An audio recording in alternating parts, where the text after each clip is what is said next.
بسم الله توكلت على الله. معاكم نشوى من مطبخ لمة صحاب فود.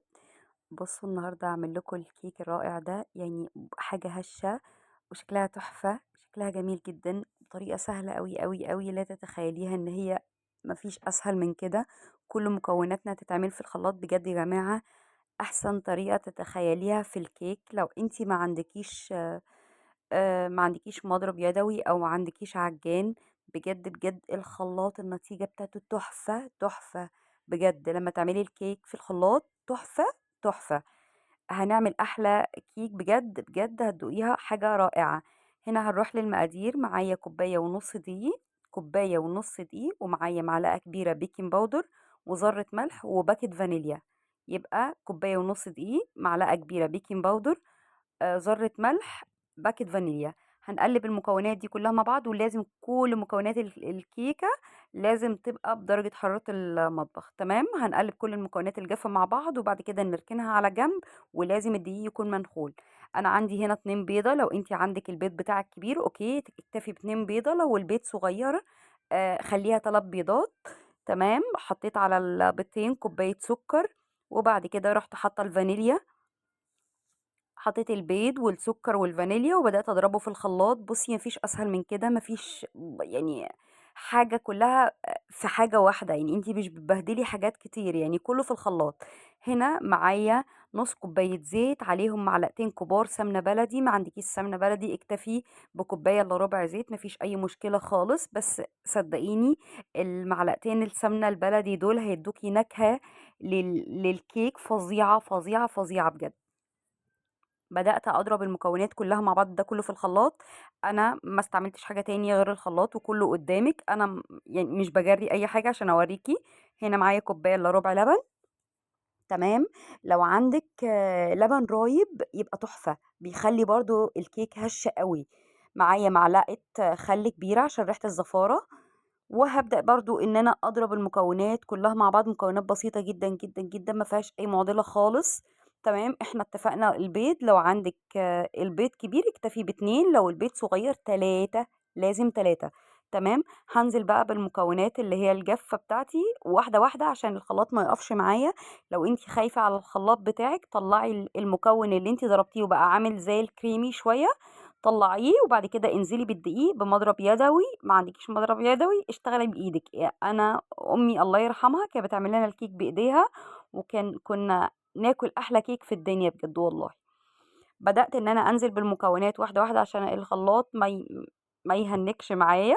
تمام، انزل بالمكونات واحده واحده. لو احتجت شويه لبن، لو لقيتي الخليط مش ماشي معاكي ممكن تزودي شويه لبن. تمام، انا الخليط بتاعي مظبوط كويس جدا، بكوبايه الا ربع لبن طلع مظبوط جدا الحمد لله. بصي ما شاء الله، بصي ما شاء الله، تحفة تحفة تحفة. الكيك في الخلاط حاجة رائعة، بجد حاجة تحفة.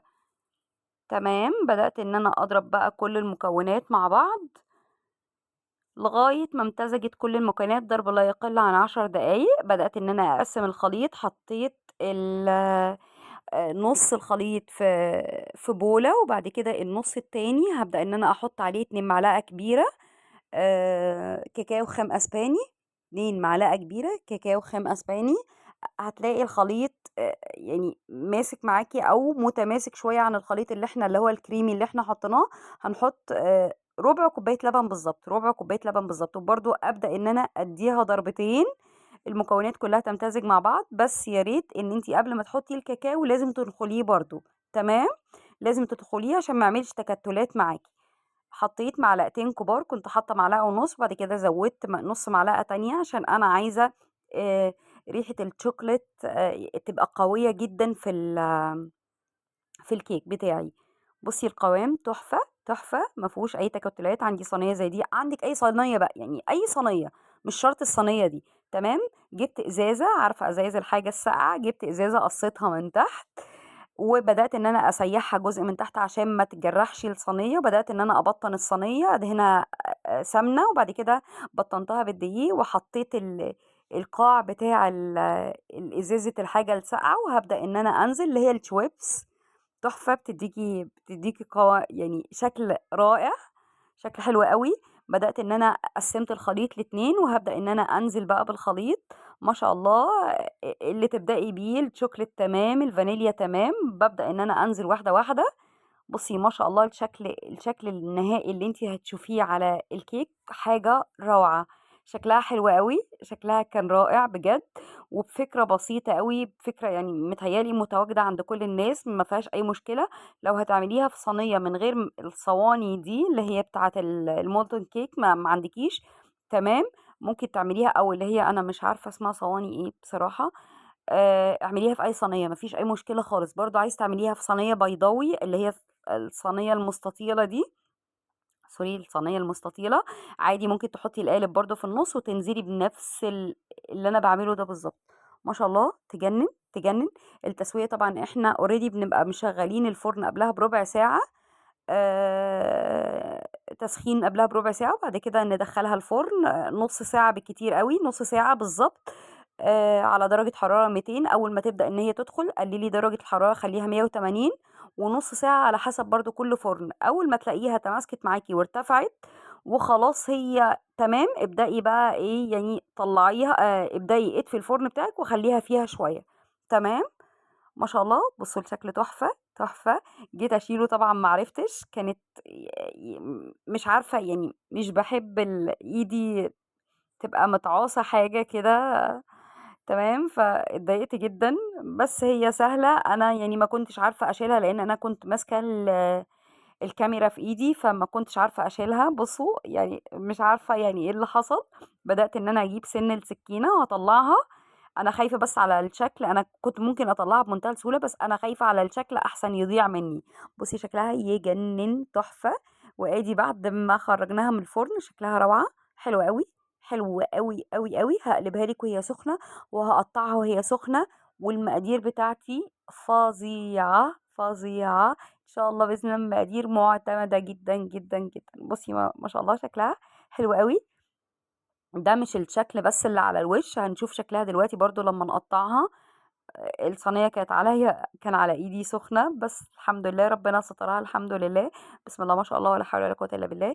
الكيك رائع، يجنن. تسويته حلوه قوي. برضو تابعي الفرن بتاعك. انا مش عارفه، انا بشتغل في فرن كهرباء، ففرن الكهرباء بتاعي بياخد ساعه الا ربع. الفرن الغاز هياخد معاكي بالظبط نص ساعه. وبرضو يعني تشيكي عليه، لازم تبصي عليه برضو كل شويه، عشان مش تفتحي، ممنوع ممنوع منعا باتا الكيك تفتحي عليه قبل تلت ساعة. ممنوع تماما.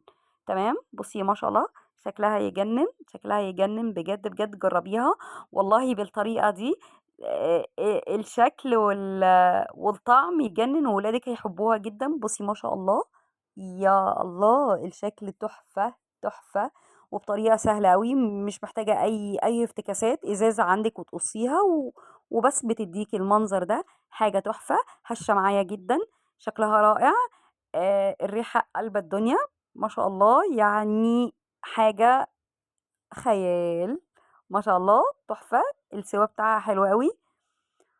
يعني مفيش ابسط من كده، من كده خالص. بطلي تشتري اي حاجه من بره، اعملي كل حاجه في بيتك.